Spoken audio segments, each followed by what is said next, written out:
related to some of the previous modules where we talked about the financial management, that those ideas and processes will be especially important when you're managing a grant, especially major ones from a government source or a major private funder, when they want to see how you spent those dollars and ensuring that you walk the walk in terms of your budget and you're just allocating those dollars in an informed, intelligent, and an efficient manner. So we know that that doesn't always unfold the way that you want it to. So Asia and I are going to talk through some times, some like ouch moments when we've seen organizations maybe not be on top of tracking their budget expenses and thinking about how they kind of recovered on the fly to address those discrepancies, thinking about what the oversight needs to look like for those processes in the future, and just some lessons learned on how to document, who to activate, and how to make sure that if a funder comes in tomorrow and asks for an up-to-the-date account for how you spent your money,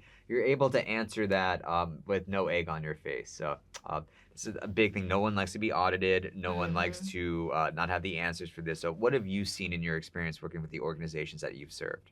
I've seen the best form of feedback is the clients when we're talking about this section, because when you talk about those ouch moments, it is very disheartening that a program can start really strong, very empathetic and like heart-centered with the work that you're doing, and then towards the end it kind of dwindles. And if clients can feel that, whether that's staff you're putting in place at that particular food pantry, because you got to allocate throughout the process, like, okay, we may not have you assigned there, we may need you back in the office.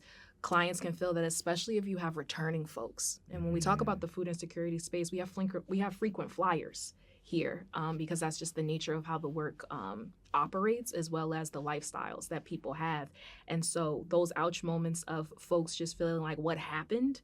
It's not a good look at all. And so maintaining that consistency of the program throughout with those funding dollars that you have, because clients can feel that they know that a new program is starting, or the resurgence of one is coming back that they're used to. And if they feel the quality has decreased and it's not matching with that upkeep that we've talked about throughout the course, in terms of making sure this grant that you're writing or the data that you're putting forth is keeping up with inflation, right? The dollars that you may get may be the same, but that food costs different. The staff expenses and personnel is different.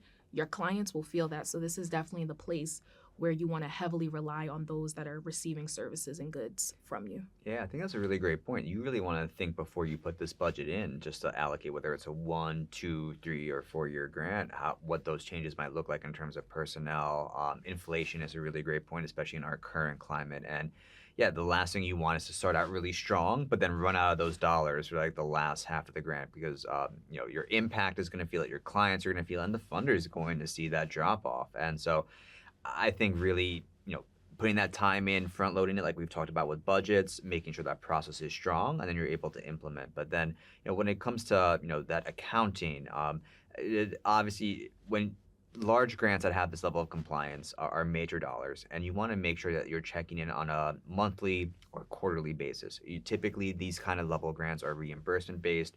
You're going to have to show the government, all right, we spent X dollars on this personnel.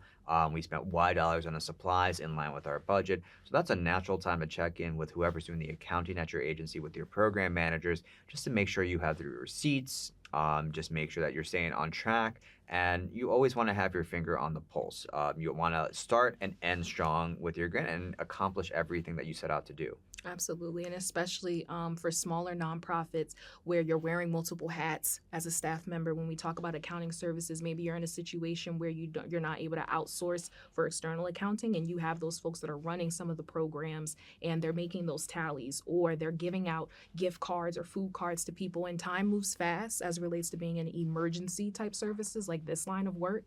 And so communication is really key in terms of those check-ins from leadership all the way from the service providers that are in the field for you, because something as simple as, a service provider making an exception for someone because they're like, I really need this right now. I know I didn't come in time or what have you. And if there is, extra gift cards, if you will, and someone's like, all right, well, I know we just won this grant, in the back of their mind, they didn't tell the client that that's going to show up in your accounting. Because if you didn't have a conversation with leadership about that, or there's a receipt that's missing, that's not good for the larger scope of the grant and the funder relationship. It makes sense for the work that's happening in real time, for that particular client or person that needed that service, but it doesn't make for good business. And that's kind of the delineation and difference that I've seen where it is important when you have a lot of agency to give away some of these free resources to people, but you don't have the understanding and tracking of how that fits in the bigger scope of the grant that provided that. Yeah.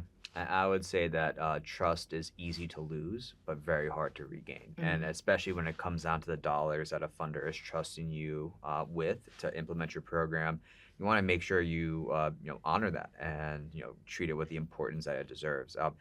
In terms of some ouch moments I've seen, some of the organizations I've worked with, I think everyone has good intentions. I don't think I've never seen anything like straight up embezzlement, thankfully.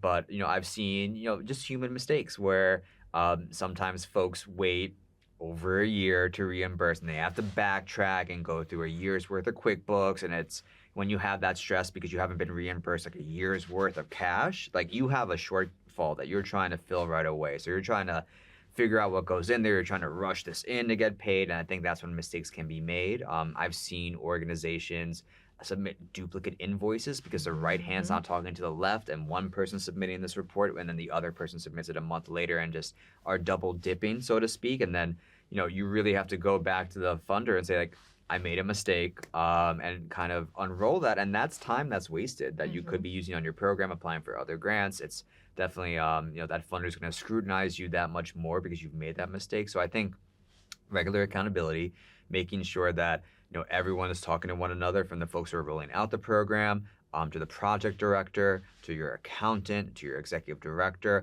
ideally having some board oversight if it's a major project, because, if you can leverage a major award for momentum and have other funders jump in the pot to help you with that project. But if you're falling on your face left and right with these major awards, it's a small world, and people are going to hear about that and not have that level of trust to give you an award future forward. I'm so glad that you mentioned that, because it's so important to think of that at the top of even submitting the grant, right? And as we talk throughout this course of the importance of the budget, importance of oversight, importance of communication, these are the things you want to think about at the top. When you write the grant, if you're the one that's writing it, or if you're hiring someone like myself or Anthony to come in and write it for you, you write that grant with the intention that you already won, even down to the logic model that you put together. And so during this moment of reflection, particularly at this stage of the course, it's so important for you to understand and think about your past experiences of budget tracking, and not just in terms of it working well, but where it fell short. Take this time to really identify, self-scrutinize, right? Do your own internal audits and peer reviews amongst one another within your nonprofit team to truly understand those moments where you can recall how you may have recovered or addressed some of those discrepancies, like Anthony had mentioned earlier in his examples around if receipts are missed or if double invoices are sent. It's super important to have these things documented, right? Like you've already learned throughout this course with OPUS or past performance, but also understanding the inputs that are required, right, from the logic model to be able to make sure your program and those funding dollars are really going forth to what they need to be put, to make sure you're seen in a great light for that funder relationship. And then lastly, more importantly, as it relates to this entire course of grant writing and grant management, consider how this experience that you've had in your past of running programs and working with other folks has changed your approach to documentation. Because as it relates to folks giving out funding dollars to them, it's the documentation that matters. It's the data that matters to showcase what success actually means in terms of the impact when someone has invested within your nonprofit. And so we thank you so much for making it all the way to the end of this course, investing your time, investing your resources, because it takes away from the work that you're doing, but not necessarily, right? Anthony, this investment that our adult learners and our nonprofits throughout the state are putting forth in this course is definitely going to translate over to the work that they do. Yeah. Any last words to some of our folks? I just want to thank you all for your time, your attention, all the comments that you've given in the forum.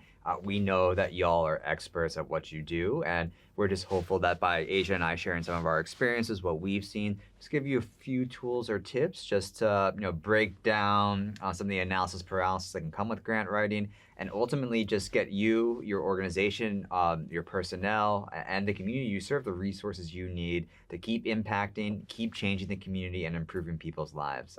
So thank you so much again for all your time and attention, and we look forward to seeing your comments in the forum. And ultimately, when Asia and I are working with your agencies, looking forward to meeting you in person and helping your communities and your organizations flourish.